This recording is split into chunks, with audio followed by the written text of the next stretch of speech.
beer, sports. Join Sean and Brad as they talk about sports and share a beer. From the east coast of Canada to the west coast of the United States. Over to you, boys.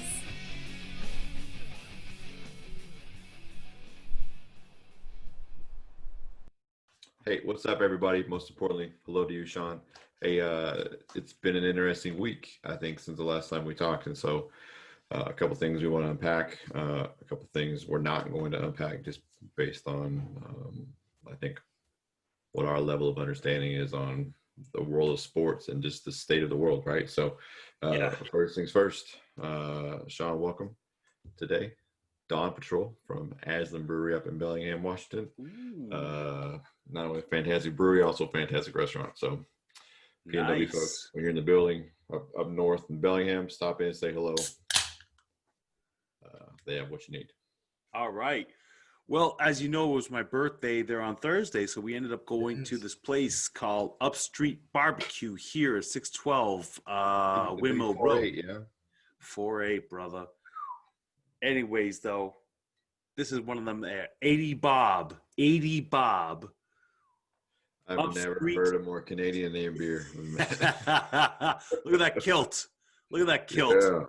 80 Bob Upstreet barbecue joint. Upstreet. Now, you fancy yourself a kilt wearer, right? I got one. I got one upstairs, brother. Do you always stand more than shoulder width apart with your heels when you wear that thing, or is that label?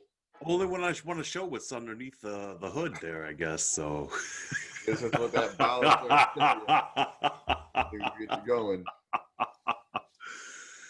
Listen, man. Happy birthday to you, by the way. Hey, thank you, brother. Another trip around the sun, right? Let's get it. Okay. Cheers. Today's the 30th of August, Sunday. Yes, it is. I'm talking about what we've seen the past, I don't know, since the last time we chatted. Today we watched, Luka and the Dallas Mavericks put on a show, right? I think just not enough guns at the end of the day. So they're sent home packing, much to my heart's discontent. And then, last night, my surrogate team, the Portland Trail Blazers, went out to the Lakers. And again, like at halftime, felt like maybe next man up, mentality when he was uphill climb with Dame being gone. And then, just LeBron and the boys are just too much. I think you had to figure that was coming. You had to figure that was coming, though, because, the talent that's on Los Angeles, the talent that's on the Clippers, the talent that's on the Bucks. Yeah. Well, the talent on the Bucks is something. We saw that, right? That's a different animal right there, right? That's who that is. I don't know that you can't watch that game, yesterday or this weekend and feel like that was the move. You know what I mean? Hey, love you. Sorry, that's the 4-year-old. The 4-year-old knows so bad. That shirt tells you everything you need to know about Brad right there. Yeah, that's just how it goes, man. I love you, brother. I love you too. There's nothing that goes get in the way. No. I have 5 wonderful kids. Yep. Jesus makes hockey saves. Hey, Jesus saves. I'm telling you right now. Listen, the t-shirt games that we have is phenomenal. We should probably get on and just have it be a thing, right? We should figure that out. See who has the best shirts. I'll never forget. I'll know that I should tell this story. Remember when we were going to that men's group at church and you wore that t-shirt and you didn't know that I would know what it meant? Oh my! I know exactly what shirt you're talking about. Oh, I still have that shirt. Yeah, well, maybe you should wear it next week. We'll okay. What it is, you just bring it on. If you want to guess what Sean's shirt said at men's group, leave a comment. If you want to send it privately, DM us, whatever. But it's fantastic. And so I remember looking at it, being like, a little filling out process. Be like, hey, you know what that means? And you were like, do you know what it means? I was like, yeah. Making sure you were wearing it around, not knowing what it meant. Oh my God. is true. We do have quite a collection of T-shirts. Yeah. You were the only one to recognize that shirt right off the bat. Yeah. This is a lot about both of us. I know, right? And we're dads? What? Listen, everyone has a start, right? It's all good. Straight up. So listen,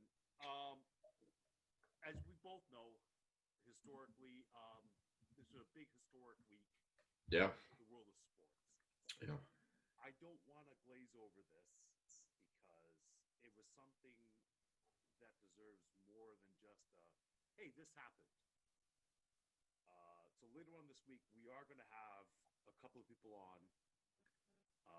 My buddy Corey Tynes, who is one of the head people for diversification in the Royal Canadian Navy, and as well Curtis Hines, who's also, I believe, a pastor at and also a chaplain at the Peel Regional Police Department, ex-CFL player, and they'll be coming on to be talking about their positions about this as well.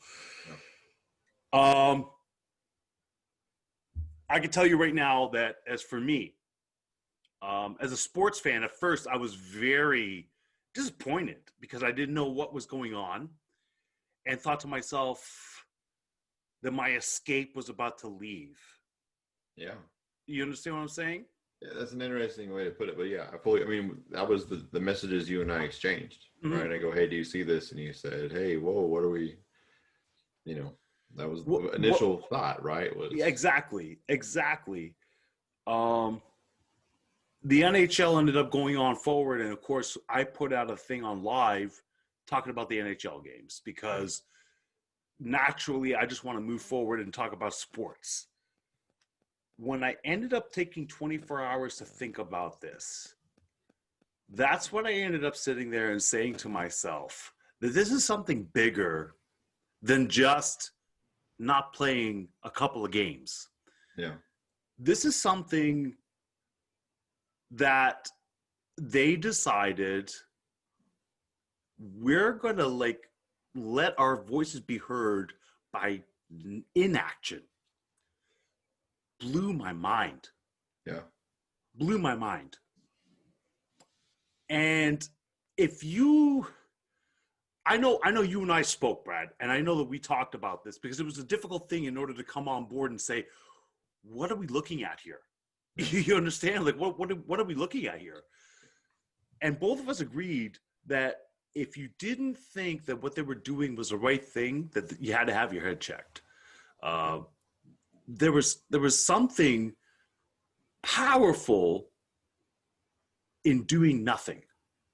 There was something powerful in not playing those games. There was something powerful by doing that. And it was like the most peaceful form of protest. And I do not want to glaze over this. I don't want to take this and just make it like a quick 20 minutes and let's just go on to sports. Okay. Yeah. So that's why we're going to be doing something separate there. And we have some people who have some points to make about this. Yeah. But I'm a brown man. I'm Indo-Fijian and French and Irish. So I have an interesting take on things as well because, I play sports. I've participated in sports. I've played hockey, played football. Wrestling is my major though. And not to smooth it over. But Sean wrestles in both worlds. Sean wrestles classically and for entertainment. So. That's it. we can talk about that later. Sorry. We will get into this at one point. Yeah. But I'm going to save my comments for that night when we have those guys on because we're going to get a lot deeper into this, and this is not something we just had. Jackie Robinson Day, we just had all this historical things here that just happened. We're so glad that Barack Obama came out and told the NBA, hey, come on out there and finish up that season. I'm so glad that the NHL, even though they came a day late, they came out and still did it. Yeah, it was interesting to me to see the WNBA support the decision. It was interesting to watch Major League Baseball largely support the decision. It's interesting to watch Major League Soccer support the decision. It's interesting to see the conversations, the Detroit Lions canceling practice. That's what started it, actually, was the Detroit Lions. I remember seeing that in the news. It's just, those things, but just I don't know, I can't say it's never happened because we're not old, but, or well-researched, I guess, but, all of the leagues to combine together in the same time for the same move feels like historic to me. And one of the things that we talked about was that initial reaction of like, oh, what are we going to watch now? I think, but that was part of it because we feel like it's entertainment to us, whereas those guys have platforms. So they have the ability to make guys like us pay attention. And I think, there's a lot of people or some people or whatever that are like you and I that are more team human, right? Based on our belief systems, based on who we are as people. We really believe in the value of humans. Yes. And this is this whole time has been an eye-opening thing for me in my own relationships to see who's not team human. Even people that profess the same belief system that I have, right? Or previously had said those things like when the rubber meets the road, when the chips are really down, where are you at? And it becomes this isn't a big deal. And to me, it's like, this is the biggest deal. Like, be on the right side of history here. Like, you have to look at all of these things and be, at the risk of, I don't claim to be woke or I don't claim to be any of those things. I claim to be team human. And I think that if, you really have to wonder where you are if when someone says, if you feel like all lives matter, which I feel like they do, right? But not in that sense of like, but if someone says Black Lives Matters and that triggers you to want to revolt against that, like you should look inside. Maybe you should have a look.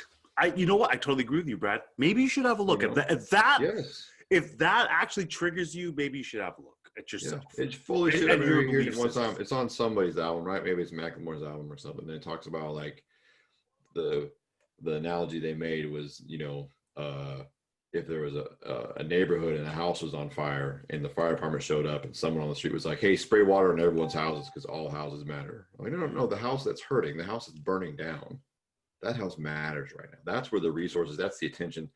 That we need to fix that so that as a whole, we are better. And that's the thing that bothers me when we sit and watch the response to some of these things. I've people I know that say, and I hesitate to call them friends of mine anymore because I don't know, man. These things change relationships for me. At the core of it, it changes. Yeah. They say, oh, but they're athletes. They should just play. They're here to entertain us. And I think, no, they're humans. They're humans. Like what do you have? Like, how do you feel like you buying a $40 t-shirt like that? Now you should have an opinion on how someone's going to present themselves. Like that's silly to me. But anyway, that's interesting. Let me just get my 2 cents in here then. Yeah. Since we're going a little deeper than what I thought, and I'm going to talk now. Yeah. That always goes, right? No, I love it. Yeah, Brad. We should be. This is trust me. I love it. We're authentic to end, right? Like yeah. So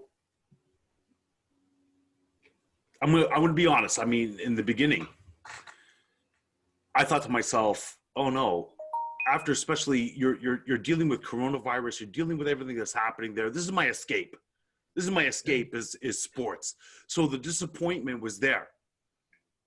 But then it's like being a person who I like to think thinks about things. I took 24 hours to think about everything before I say anything, before I do anything. I take 24 hours to mull things over before I start feeling something about it, because my initial feeling might always feel whatever, but it might not be the correct feeling.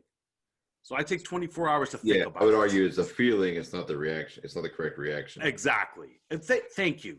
That's my words. Yeah. I took 24 hours to think about it. You and I both proclaim to be Christians. And as a Christian, my number one thing is that I hear my brother and my sisters speaking about something that is hurting them, something that is not right. And to me, that is more important than any ball, any stick, any rules, anything like that. And as upset as I was with the NHL after not suspending their games, they ended up going in and boycotting the last 2 games there, and they actually had a conversation. I don't know if you saw that. So NHL obviously is majority of white people, right? Yeah. And Hardly, right? I mean, it's and you know, like you saw Evander Kane put out a letter, the Hockey Diversity Advocacy put out a letter saying, I would really appreciate if the NHL were to suspend the next 2 games or not play the next 2 games. And they did that. And then they had a conversation. And Nazim Kadri and Reeves from the Golden Knights there was in the front and center. And Reeves said something that was really interesting to me, saying that, you know, I hate these guys on the ice, but I will go to war with any of these guys. You can see that most of them are white, but they're all here to have this conversation. Yeah. Lloyd Pierce from the Atlanta Hawks ended up coming out there because, like, basically, I'm not trying to make this political one way or the other, but basically, you know, he was being accused that basketball players have a privilege. And he didn't shrink from that statement. He ended up saying, yeah, he's speaking from a point of privilege, a position of privilege. Yeah. But using that privilege, he's able to get more, and they are able to get more people looking at this. Yeah. And I think it was you that was telling me that NBA didn't come back to play on Friday because they were making phone calls to their constituents. Yeah, I don't know if they didn't come back to play, but I know that the league office also, you know, boycotted office time and instead spent time calling in legislators and doing those things. And I think that, you know, this move by the Bucks, I think that started it, and this kind of how it progresses is massive. And I think that it shows, if you sit and think about what they are saying by what they're doing, and that it's this unified move. And, you know, people saying that, oh, they're privileged, they shouldn't be saying these things, spits in their faces. That's exactly it. Because they haven't always been. No. It's like most people haven't. You know what I mean? Like, that's the thing. And so to try to, like, steal someone's shine by saying, oh, but you have this, so what? It's not, they're not saying for themselves. Thank you. They're not arguing for their house. Like, they're talking about a whole. We're not that far removed from these things. No. You know, and we know people that, you know, were alive in the 60s when this thing was terrible. Mm-hmm. Like, that's not that long ago, Sean. I mean, you were probably born. You were almost born, right? Like, that's in our time in the 70s out in Boston. I mean, if I talk to my boy out there, Reed, who was telling me, I mean, one of the most racist cities was Boston, and it ended up becoming one of the most woke cities, like, overnight after the fact. But they were actually in belief that, you know, that the bus system had to be separated. And this is in the 70s. It's during my lifetime. Yeah.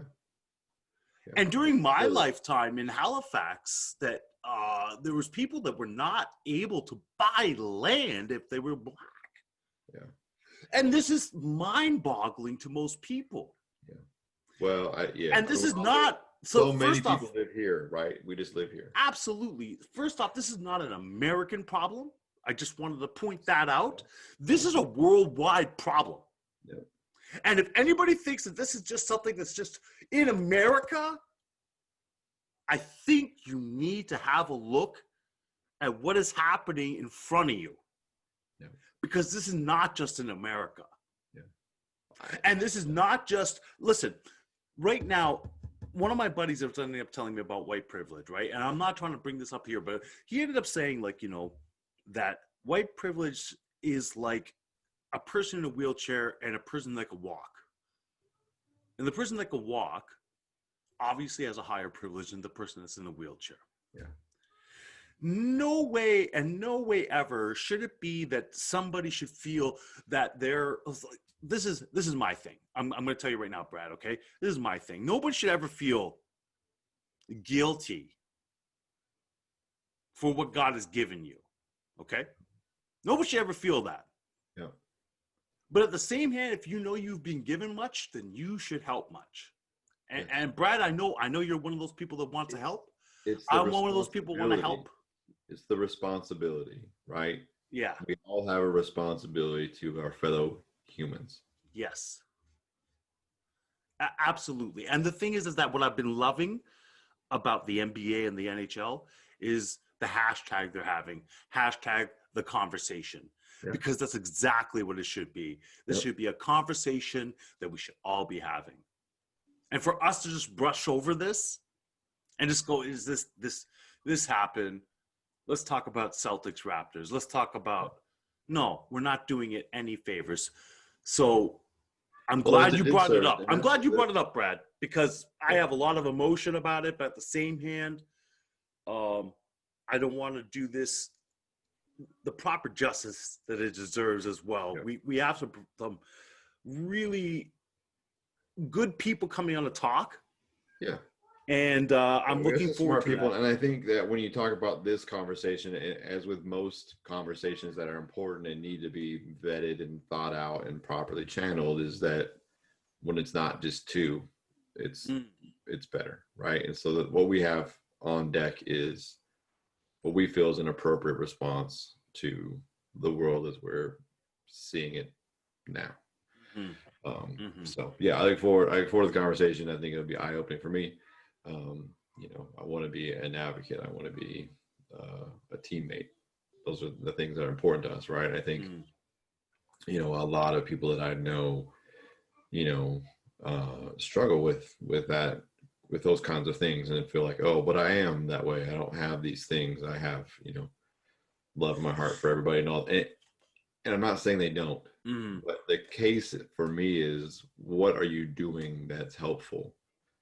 It's not enough just to be kind anymore. Not now. There's a real push, right, to be on the right side of history and to make a change. And it's not just being kind. It's being vocal, right? It's being intentional. And it's talking about things that are difficult to talk about with people that don't feel like you feel. And that's what's necessary. That's where we are. I absolutely. I mean, Brad, I can't sit there and agree with you more. I mean, when I think about,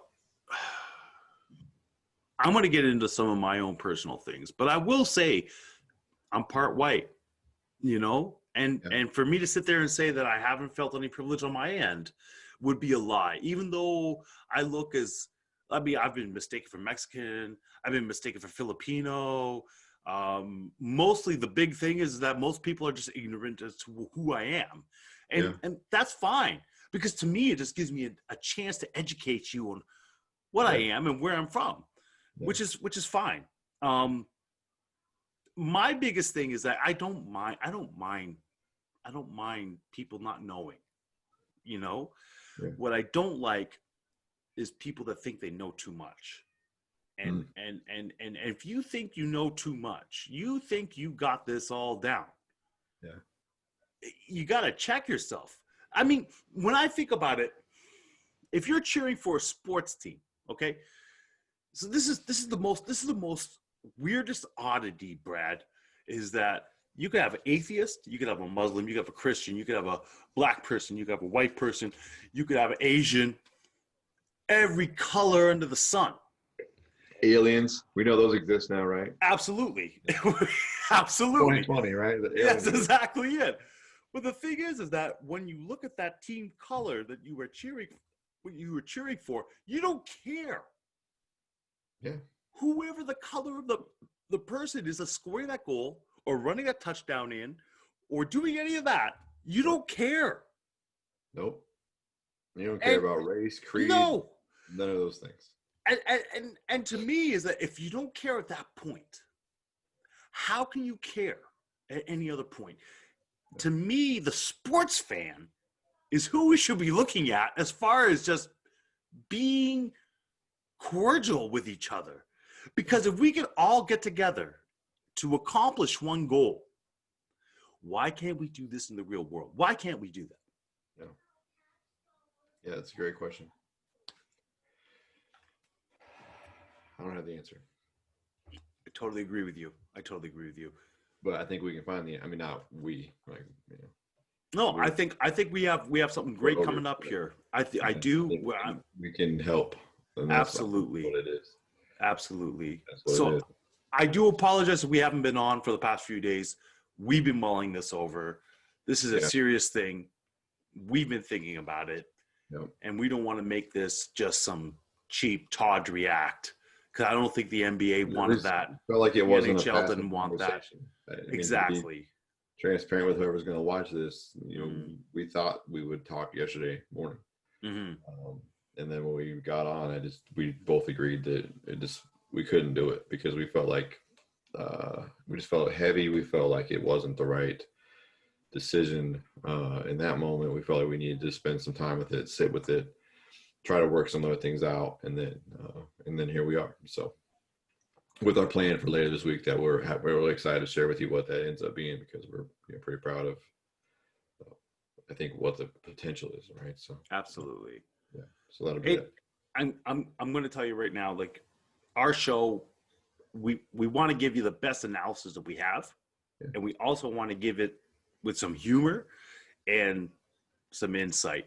So I think, when we talk about like that, this is what you and I do when we're in the same area, right? We sit and we just talk and we just enjoy life, right? This is what it is. But we also have these serious conversations, and and I think that's what you do with your friends, is you should have conversations that are all over the board.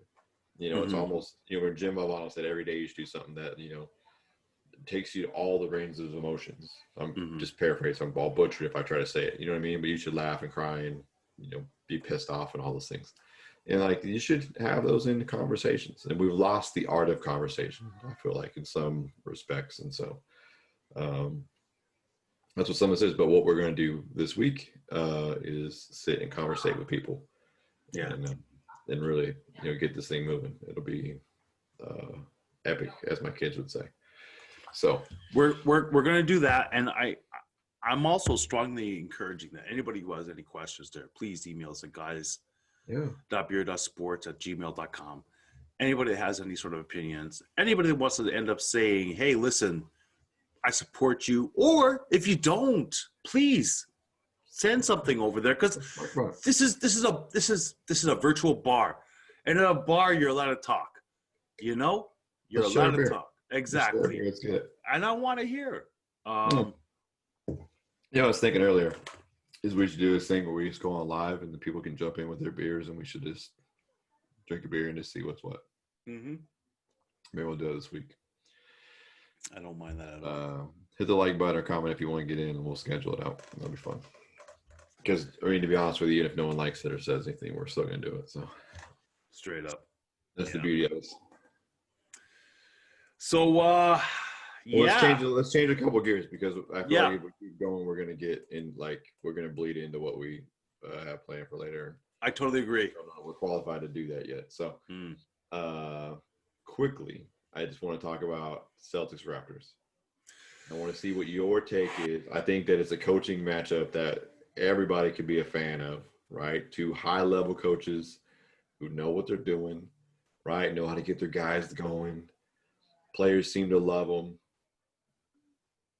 Right. I'm going to tell you right now, I was nervous for this series, okay? Yeah. Because, the Raptors handled Brooklyn 4 games. No problem. Swept them. Yeah. But when I saw Boston handle the 76ers and swept them 4 games, that got me a little concerned, okay? Yeah. We took 7 games to take out the Sixers, okay? It wasn't an easy match. And you needed the bounce. You needed the bounce to get in. Yeah, absolutely. Now, it's not, there wasn't the same amount of people that was on there. There was no Jimmy Butler. There was no, even what's his face there from New Zealand. No Ben Simmons. Yeah, no Ben Simmons from New Zealand. Thank you. Ben Simmons from New Zealand. I'm here for it. I'm always here for it. Yeah. So, there was a lot of talent that wasn't there. But, you still had Al Horford out there. You had a few other guys. They're not scrubs, right? No. They're not scrubs. That's exactly it. It wasn't like Brooklyn, who didn't have Kyrie Irving, who didn't have Kevin Durant, who didn't have – you know what I mean? Yeah. It was like, okay, if you didn't sweep Brooklyn, I don't know, Raptors. I don't know. Boston swept the 76ers. How good is Kemba as a replacement for Kyrie? Dude. They don't even care about Kyrie Irving over there right now. Kemba Walker is sick. I've always thought he was sick. And he was just playing on a bad team. He was playing on a bad team for all this time. I think that Kemba does for them what they wanted Kyrie to do for them. I can't even, you know what? Kyrie to me, and I'm sorry, but Kyrie to me was just some guy that was just there going, I don't want to be a LeBron James shadow anymore. Let me go over to Boston. The most Canadian thing you've ever said to me is, I'm sorry, before you like launch anything. I'm sorry, I'm polite. My mama trained me to be polite. But, it's not polite to say I'm sorry. It's like say with all due respect, right? We know what that means. Okay. So Canadians are passive aggressive. I don't know if you know this, but that's what we are. We're passive aggressive. When you hear I'm sorry, we're really not, okay? Man, just we sounds went nicer. My wife and I went and saw a concert in Vancouver 2 years ago. And we go to leave, we get on the elevator. And there's a line to get on the elevator, right? So everyone's standing in line. We get on the elevator. And like right as it's about to close, this dude like darts, him and this other dude dart in and jump on the elevator in front of this other guy and this other girl. And they're standing there face to face. And they're having a moment. This guy just cut him in line and they're like politely cussing each other. You know, hey buddy, sorry buddy. You know, like I'm like, man, like let me hold the door and y'all handle your business because I feel like listen, buddy. Yeah. Like, hey, you know, buddy. Like, come on. Like, are y'all going to meet in the park? Like, what are we going to do? Like, let's figure this out. Dude, we're going to solve it by curling. Going to curl a few frames, and then we'll figure it out from there. If they call it frames, I don't even know enough about it. Call it that. Oh, brother, no, you don't know. You got to watch some curling, brother. Watch a few. I'm sorry, not even frames. I'm messing this up. I want to hear from the curlers. Ends. There's ends. Ends? Ends. Yes. Listen, I know that takes talent, but listen, buddy. I also don't watch darts and pool. That's, you know. What's wrong with darts? What's wrong with darts and pool? There's nothing wrong. I'm just not watching them. Like, if I'm rolling through on the Ocho late at night, I'm not watching the Ocho. Darts and pool or curling. It's not doing it. Anyway, so Kemba, this is a guy that rewatched the 2019 NFL football season in mad respect. I needed the sports to let me know, you know. Like, it's the same way with me when I'm watching. You know, well, there's nothing I watched recently that had the Toronto Maple Leafs winning the Stanley Cup from '67. But did they have video cameras in '67? I don't know. Back to the original. I think 67 people even saw that. I think. Back to Kemba Walker though. Yeah. Listen, Boston. That's a legit point guard. Kyrie Irving is injured. I don't care what you say. Yeah, he's rushing to come back. It wasn't a good Raptors turnout. Let's see what game 2 has to have. But if game 2 is the same, I'm sorry, the Raptors are going to be golfing very shortly, you know? Yep. Yeah, might be a Boston. Man, that might be the 4. Might be Boston, Milwaukee, and the LA teams. Yeah, I mean, unless Toronto pulls their socks up. And they might. They've got the talent, right? They do have the talent. They've got the championship. You know, that's what, like, maybe that's what shows through.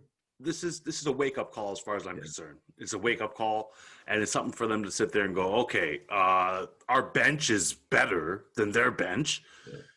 Are we going to take this lying down, or are we going to come up there and give a little fight? Just kept waiting for the run today, right? Just kept waiting for that famous Toronto run. This is exactly it, and it never happened. It never came to fruition. I did think it was funny, though, Serge Ibaka is one of my favorite players. I've always resisted my love for Serge Ibaka because of the Oklahoma City thing, you know. But now he's in Toronto. It's okay, eh? Yeah, it's a little bit, but you know. I don't know if you saw his reaction to this little dust up with this, and he was like, "You want to fight me?" He started laughing. He was like, I don't think I want to fight Serge. I mean, he looks like the peaceful monk warrior, but I think at that height and that weight, he'd smack you around pretty good. Nope. No part of him. No part of Serge. But I just thought it was funny that like there was his reaction, like in the heat of the moment, that he was pissed off. Yeah. He was like, come on, man. One of my cousins showed me that I guess like he's a chef. He's like like he likes to cook. He likes to cook good food. And showed me his YouTube channel where he invites certain NBA players and stuff like that onto where he's cooking for them. And I'm there going, man, it'd be cool if you can cook for him. But can you imagine if you're pissing him off? It's just like, and you're not going to be invited to his house for that food. And plus you're probably going to walk away with a black eye. Like, I don't know, man. No, he looks like a tough one. He does. I don't want to get into a Serge Ibaka. No, we know your prowess. Real quick, one-on-one. You want to do some one-on-one moves? Well, first off, I just wanted to comment. Okay, so you saw my boy from Jersey there who's ended up like they have this bet. Him and my other buddy that's from Pennsylvania, they have this bet. But Americans, when they bet about hockey, is my favorite thing. I want to talk about this all day. You got no idea, Brad. You got no idea. I want to talk about this all day. Tell me all about it. Americans are sitting there, hockey. Okay, I love Americans. I love the fact that they're getting more intelligent about hockey. But it's no different than when we pulled into Estonia and we wanted to take showers. And the only way we could take showers, because there was like E. coli on the ship, right? So the only way we could take showers was to go and play basketball at the gym, okay? But that meant you had to play against the Americans, okay? So the Americans are there. And God bless the Americans over there. God bless them, because I saw them slamming. Like, I saw them dunking, okay? I saw them dunking. And I'm there going, we got to play basketball against these guys? So, I bet you want that shower, big fella. Oh, brother. So the first thing, of course, us being proud Canadians, like, America versus Canada. We got spanked. But they didn't dunk on us. They were so nice to us, they didn't dunk on us. I will give them all the props. We're very polite. Buddy, they didn't dunk on us. I was so happy. When we mix the teams up, it's a lot better. But I'm going off on a tangent here. And when Americans come up and they end up telling me that Philadelphia is going to be one of the Final Four teams and is going to win in the Eastern Conference, you got to check yourself, because your team stinks. Or take their money. Oh, no, that's beer, brother. I'm taking whatever beer. It is. Yeah. Whatever the currency of the moment is. Stinks. Your team stinks. The very fact that you have to rely. Yes. Real quick. Yeah. Who's Toronto playing right now? I knew you're gonna bring that up. Because trust me, I ended up taking a little heat, a little dump hate. I hate dump on my buddy Reed there about Boston getting smacked around there by Tampa, and he goes, "Where's Toronto right now?" I'm like, "Oh, okay, I'll shut up." Checking Tom Brady's balls. Oh man! All right, little one-on-one. How great would it be if Tampa did beat Boston, though? Right, like they steal Tom Brady from New England, and then they beat the Bruins in the playoffs. Is this like a little William Shakespeare foretelling? Maybe it is. Little foreshadowing? I don't know. Maybe it is.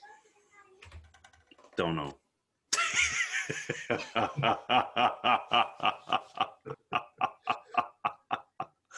All right, one-on-one. So, my question to you, Brad. Yes. The CFL season is over here in Canada. What does that mean to the American market? I'm sorry, you can't even say this a straight face. But still, what does it mean to the American market? To the American market, it means nothing. It means that we maybe won't get a player from the league this year to come warm the bench in the NFL. Warm the bench. Wait a second. How many years has the CFL been going? What's the number? 25 years? 30 years? No. Century. 50? Over a century. A century? Okay. Over a century. Yeah. Let's see if we can name 10 CFL contributors to the NFL in the last 10 years. Oh, okay. All right. So contributors. Can you name me one? Cameron Wake. All right, that's a legit. Can you name me another? Brandon Brower. Hey, I'll take it. Okay. All right. Another. For the last 10 years. Oh, last 10 years. Oh, last 10 years. I have to think about last 10 years. I probably know more that went the other way. And you got Johnny. Johnny Manziel, yeah. Well, I mean, Joe Theismann is a product of the CFL. Yeah. Warren Moon is a product of the CFL. Mr. University of Washington Husky himself. I have a picture of Warren Moon signing my football. I'm a huge Warren Moon fan. Yeah, and he's a great football player, yep. But he came out here because there's no positions for him out in the U.S. at that moment. Who else is there? Oh, Mr. Little Argonauts, Calgary, little man there, Doug Flutie and his Flutie Flakes. CFL. Yeah. Mr. Underdog himself. Jeff Garcia, CFL. You think Terrell Owens knew that? Did T.O. know that? Yeah. T.O. came to the CFL. Later, though, right? Yeah. Ricky, who's the Miami Dolphin there? Ricky Williams. Williams I don't even know the if Ricky CFL. even knows that he played in the CFL. Well, he was pretty high at that point, yeah. And there was no drug testing in the CFL. No. But the thing is that, like, so legitimately, okay? So in the CFL, there's places like Regina, Saskatchewan. Wife has family there. Shout out to that. It's the greatest name. Be a grown up. Be a grown up here. Regina, Saskatchewan. Yep. Who's going to lose $10 million this season with no CFL? There's probably going to be the Montreal Alouettes and the Toronto Argonauts folding. Hamilton Tiger Cats probably stay still. The thing is that for the NFL, I would think that this is something like a feeder team that people are being developed in, like coaches, players. Yeah, you think so, but I don't think so. You think it has no effect? Okay, interesting. I think you start losing $10 million. I think that's not a big fluctuation. If you ever been to Regina, you would. I don't disagree and say 10 million is not a lot. I'm just saying in the grand scheme of professional football. Yeah, but you're so used to the NFL product where, I mean, 10 million is just a player. It's just one player. The guy on his last leg, man. It's 10 million. Big deal. Well, coaches that play football or play quarterback more than $10 million. Listen, that's backup quarterback money. Dang! This is just getting worse to beat down. Geno Smith from the punch heard around the locker room. The backup Russell Wilson. You know who? Yeah. Exactly. Yeah. So I could probably name more backup quarterbacks in the NFL right now than I can name CFL players. That's where I'm at. That's what it means to me. I'm not saying it means that to everyone. I feel that. I feel what you're saying. There's a fan base for it because they'll lose $10 million, which feels like most of the revenue. But don't forget that here in the CFL, right? I mean, if to have a luxury player, you're probably looking at a luxury player making $1 million a season, right? So most of them they have to have a second job. As a rule, any league that has to say you have to have homegrown players on it, a certain amount. Like, I'll watch it, but I don't know if I hope. My favorite thing, if you don't mind me sharing this, is that I remember in the CFL going to the Montreal Alouettes games when I was stationed out in Saint Jean sur Richelieu. It was $25 to go there watch a professional football game. Yeah. And the only other time I played that kind of money was in Cleveland. When I went there the 0-16 season, I paid $25 and sat in the dog pound and watched Deshaun Kaiser play quarterback the same way that Johnny Manziel did in his debut. So I was just, this is Sick City. Let me tell you something. I was at home. Yep. I was at home. So I was just like, oh, wow. My beer was freezing and the quarterback play was crappy. Feels like a regular feeling. I loved it.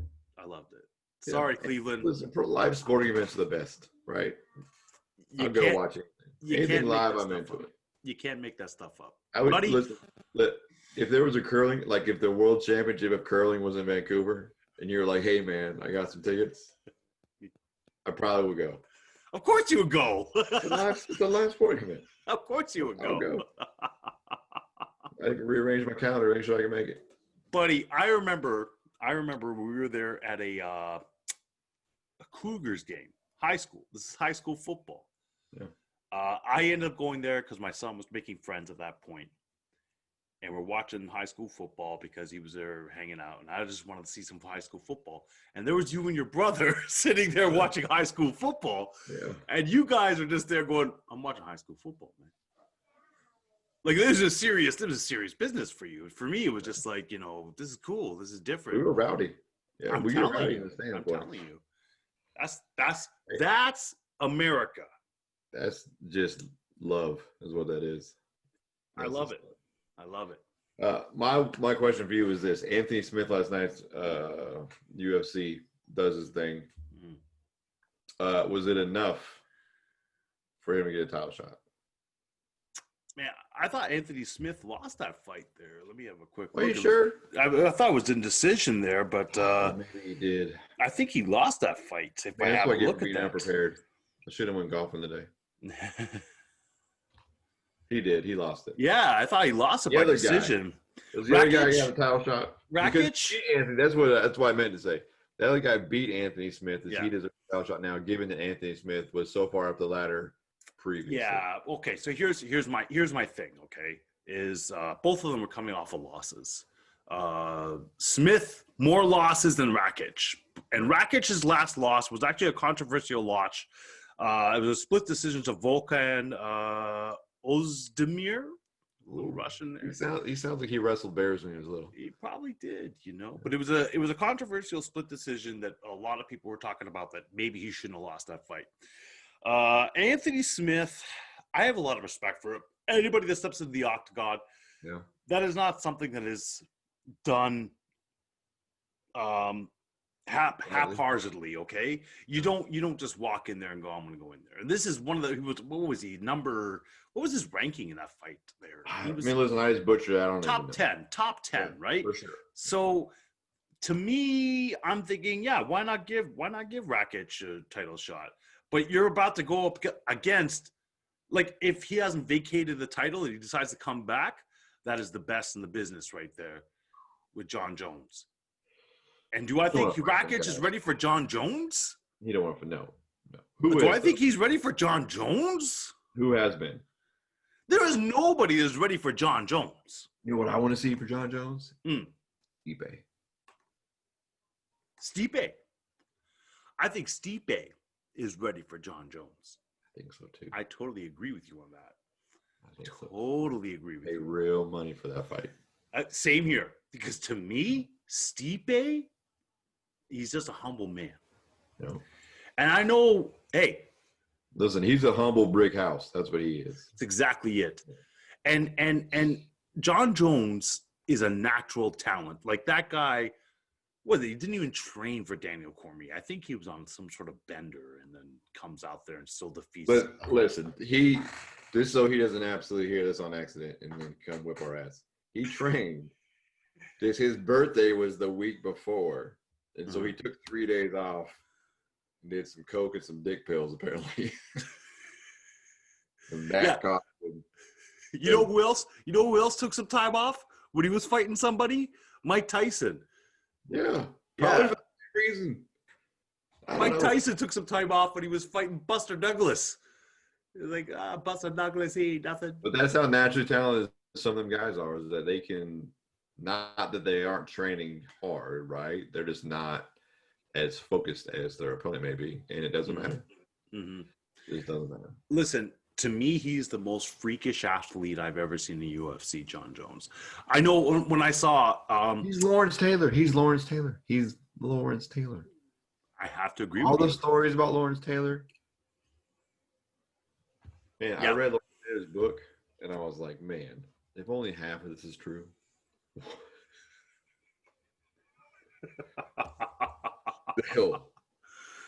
It's still amazing to me. All right, Brad. All right. I got one more question for you on this here. All right. Was it audible? This is not audible. I'm throwing it to you. Right. Who are you calling for the Stanley Cup Finals? As you take your last swig of beer.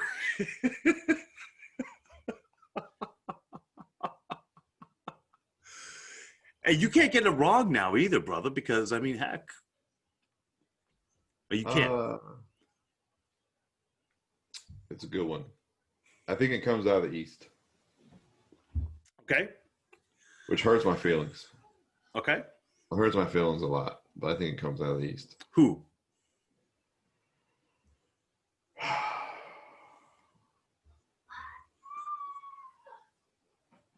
I don't know. It's a coin flip. Is it a coin flip between Tampa and New York? Yeah, you know what though? Like, it's gotta be Tampa. You gotta be Tampa. Yeah. Tampa's got some talent. I can't go fully close and say New York. But I'm going New York Islanders because I think their coach has just got them bought into that system. Yeah, I think the Eastern Conference Finals are like, you know how sometimes the East is, or like the Conference Finals is the real championship? Yeah. I kind of feel like that here, right? Yeah. That the Eastern Conference Finals is the real Stanley Cup championship. So I feel that. Yeah. I feel that. Okay. That was an audible. Well, here we are. Listen, I really appreciated talking some sports, talking some UFC, and talking some conversations. Tune in to us there in the next few days. We're going to be talking a little bit more about this because we just didn't want to make this into a small little conversation. But we're so glad that sports is back on. We're glad that you guys are listening. We're glad the sports are back on to continue the conversation. Right? Absolutely. I'm also humbled by your listenership as well. I've been looking at the different places that have been listening, and I'm humbled. And I just hope we are. Yes, absolutely, Brad. We are humbled. I just hope that we could keep on keeping our stuff up to date, current, and giving you the best entertainment value that we can give. Yeah. Well, and even if we don't, like, it'll still be fun for me and you. That's all that matters in the end. I love it. Be kind, kids. Be on the right side of history. Find us on all social media platforms, YouTube included. Guys.beer.sports. We'll see you next time. Peace. You've listened to the podcast, but now it's time to visit us in our virtual sports bar. Like us on Facebook at Guys Beer Sports Podcast. Follow us on Instagram and subscribe to our YouTube channel at guys.beer.sports. When you do this, watch for live conversations with Brad and Sean that happen throughout the week, where you can join in with your favorite local beer. You can share your thoughts in the conversation comments, with your own uploaded videos, or as a guest live commentator. The GBS Virtual Sports Bar is open for business. Come on in, boys and girls.